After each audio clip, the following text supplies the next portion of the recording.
Hi friends, మార్చి 8 అంతర్జాతీయ మహిళా దినోత్సవం సందర్భంగా తెలంగాణ ప్రభుత్వం కొన్ని కీలకమైన చర్యలు తీసుకునేందుకు రంగం సిద్ధం చేసింది.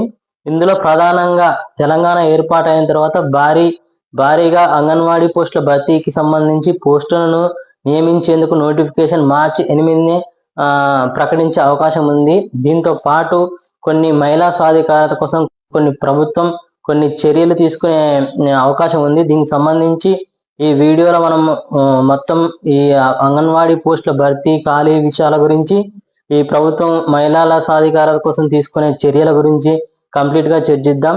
వీడియో స్టార్ట్ నుంచి ఎండ్ వరకు మొత్తం చూడండి. ఈ కొత్త కార్యక్రమాలు, ప్రభుత్వం మహిళల కోసం తీసుకొచ్చే ఈ కొత్త కార్యక్రమాలు, అంగన్వాడీ పోస్టుల భర్తీకి సంబంధించి విషయాలు మీకు పూర్తిగా తెలుస్తాయి. ఈ వీడియో నచ్చితే మీకు లైక్ చేయండి. కొత్తగా ఎవరైనా చూస్తున్నట్టయితే ఈ వీడియోని సబ్స్క్రైబ్ చేయండి. సో తెలంగాణలో మనకి వచ్చిన తర్వాత మొత్తం దాదాపు 14,200 పోస్టులు, 14 అంగన్వాడీ టీచర్లకు సంబంధించి, టీచర్లు ప్లస్ హెల్పర్లు అంగన్వాడీ. మన తెలంగాణలో రాష్ట్ర వ్యాప్తంగా ఇప్పటి వరకు 35,700 అంగన్వాడీ కేంద్రాలు ఉన్నాయి. అయితే ఇందులో ఏర్పడిన ఖాళీలను ఇంత భారీ మొత్తంలో భర్తీ చేయడం ఇదే ప్రథమంగా జరుగుతోంది. అయితే ఇందులో ప్రధానంగా 2 కేటగిరీలలో ఈ పోస్టులను భర్తీ చేయనున్నారు, ఒకరు టీచర్లు, ఒకరు హెల్పర్లు. అయితే ఇక్కడ కీలక అంశం ఏంటంటే, ఇంతవరకు ఈ అంగన్వాడీ పోస్టుల భర్తీ విషయంలో 10వ తరగతి అర్హత ప్రామాణికంగా ఈ పోస్టుల భర్తీ అనేది జరిగేది. అయితే ఇప్పుడు వచ్చే నోటిఫికేషన్ లో మార్చి 8న ప్రభుత్వం ప్రకటించే నోటిఫికేషన్ లో ఈ అర్హత ఇంటర్ని చేసే అవకాశం ఉంది. దీంతో పాటు మనకి మహిళా సాధికారత కోసం ప్రభుత్వం కొన్ని కార్యక్రమాలు తీసుకొస్తుంది మార్చి 8న. అయితే మనకు సీతక్క, స్త్రీ శిశు సంక్షేమ శాఖ మంత్రి సీతక్క ఈ ప్రకటన ఇటీవల చేశారు సమీక్షలో. మార్చి 8న అంతర్జాతీయ మహిళా దినోత్సవ సందర్భంగా ఈ అంగన్వాడీ పోస్టుల భర్తీకి అదే రోజు నోటిఫికేషన్ ఇస్తామని తెలిపారు. అయితే దీంతో పాటు కొన్ని కార్యక్రమాలను ప్రభుత్వం మహిళల కోసం తీసుకురానుంది. అందులో ప్రధానంగా 64 మెగావాట్ల కెపాసిటీతో ఉన్న సోలార్ పవర్ ప్రాజెక్ట్స్ 32 జిల్లాల్లో,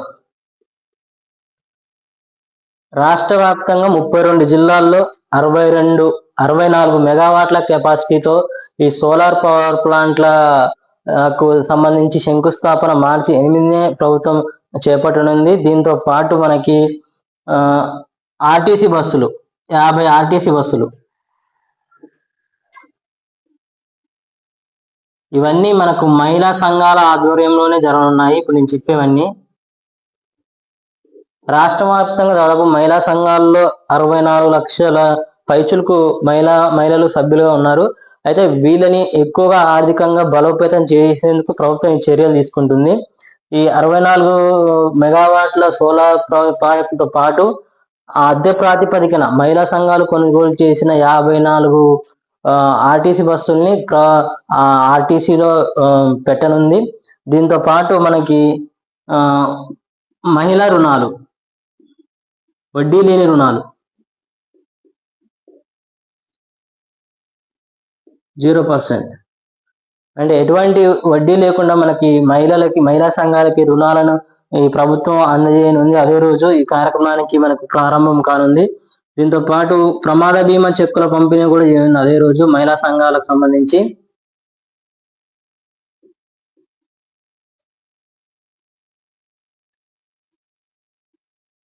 అయితే ఇటీవల మహిళల బలోపేతం కోసం ప్రభుత్వం చేపట్టిన ఈ శిక్షణలో కొంతమంది మహిళలు ఈ వెహికల్ డ్రైవింగ్ లో శిక్షణ పొందారు. అయితే వీళ్ళకు సబ్సిడీ కింద ఆటోలను ఇచ్చేందుకు ప్రభుత్వం నిర్ణయించింది. ఈ సబ్సిడీ ఆటోల పంపిణీ కూడా ఈ మార్చి 8నే జరగనుంది.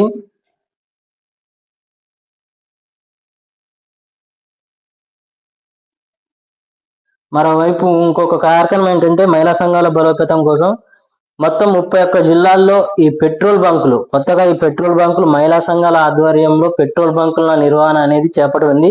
దీనికి సంబంధించి దేశవ్యాప్తంగా ఉన్న ప్రముఖ ఇంధన కంపెనీలతో ఈ మార్చి 8నే ప్రభుత్వం ఒప్పందాలు చేసుకోనుంది. పెట్రోల్ బంకులు కాంపిటేటివ్ ఆస్పిరెంట్స్ ఈ పథకాల గురించి ఎక్కువగా తెలుసుకోవాల్సిన అవసరం ఉంది.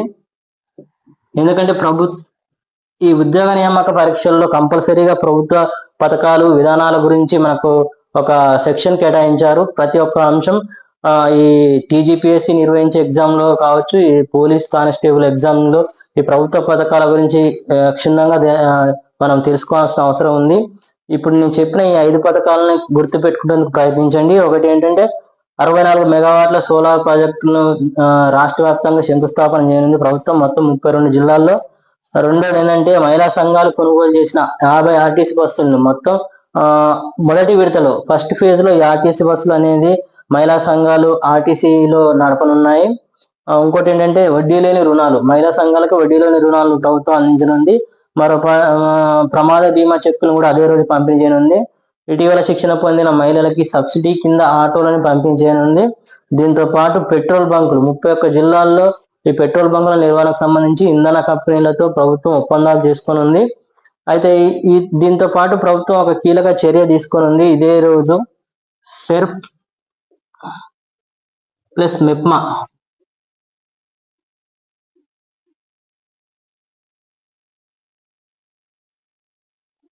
సో రాష్ట్ర వ్యాప్తంగా ఉన్న పేదరికాన్ని నిర్మూలించేందుకు తీసుకొచ్చిన 2 సంస్థల్ని విలీనం చేసి ఒకే సంస్థగా ప్రభుత్వం తీసుకురానుంది. ఈ సెర్ప్ అనేది రూరల్ ఏరియాలో మనకు పేదరికాన్ని నిర్మూలన చేస్తుంది. Society for elimination of rural poverty in rural ఇది. నెక్స్ట్ మెప్మా ఏంటంటే మున్సిపల్ ఏరియాలో మనకి పావర్టీని నిర్మూలించేందుకు తీసుకొచ్చిన సంస్థ MEPMA, mission for elimination of poverty in municipal areas. అయితే ఈ 2 సంస్థల్ని కలిపి విలీనం చేసి ఒకే సంస్థగా తీసుకొచ్చేందుకు మనకు ప్రభుత్వం చర్యలు తీసుకుంటుంది. సో ఈ మార్చి 8న అంతర్జాతీయ మహిళా దినోత్సవం సందర్భంగా ప్రభుత్వం ఈ చర్యలు చేపడుతుంది. అయితే మనకు జనవరి 26న అంతకు ముందుకు మార్చి 8న ఈ కార్యక్రమాలు కాకుండా జనవరి 26న ప్రభుత్వం కొన్ని పథకాలని ప్రారంభించింది. అవి ఏంటంటే కొత్త రేషన్ కార్డులు, రైతు భరోసా, అంతకుముందు రైతు బంధు ఉంటుండే అదే స్థానంలో రైతు భరోసా, ఎకరానికి 6,000 పెట్టుబడి సాయం పెంచింది. అంతకుముందు బీఆర్ఎస్ ప్రభుత్వం 5,000 పెట్టుబడి సాయం ఇస్తుండే ఎకరానికి, ఇప్పుడు కాంగ్రెస్ ప్రభుత్వం దాన్ని 6,000కు పెంచింది ఎకరానికి. అది రైతు భరోసా. మరో స్కీమ్ ఏంటంటే ఇందిరమ్మ ఇండ్లతో పాటు మనకి ఇందిరమ్మ ఆత్మీయ భరోసా, అంటే భూమి లేని రైతులకి ఆర్థిక సాయం అందించేందుకు తీసుకొచ్చిన పథకం ఆత్మీయ భరోసా. ఈ 4 పథకాలతో పాటు ప్రభుత్వం కొత్తగా తీసుకురాబోతున్న ఈ కార్యక్రమాల గురించి, మహిళా సాధికారత కోసం చేపట్టిన ఈ చర్యల గురించి ప్రతి ఒక్క కాంపిటేటివ్ ఆస్పిరెంట్ తెలుసుకొని గుర్తుపెట్టుకునేందుకు ప్రయత్నించండి. మార్చి 8నే ఈ అంగన్వాడీ పోస్టుల నోటిఫికేషన్ అనేది రానుంది. ఈ వీడియో మీకు నచ్చితే లైక్ చేయండి.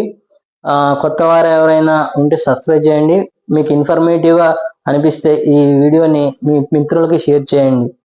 మరో ఇన్ఫర్మేటివ్ వీడియోతో మళ్ళీ కలుద్దాం. Thank you.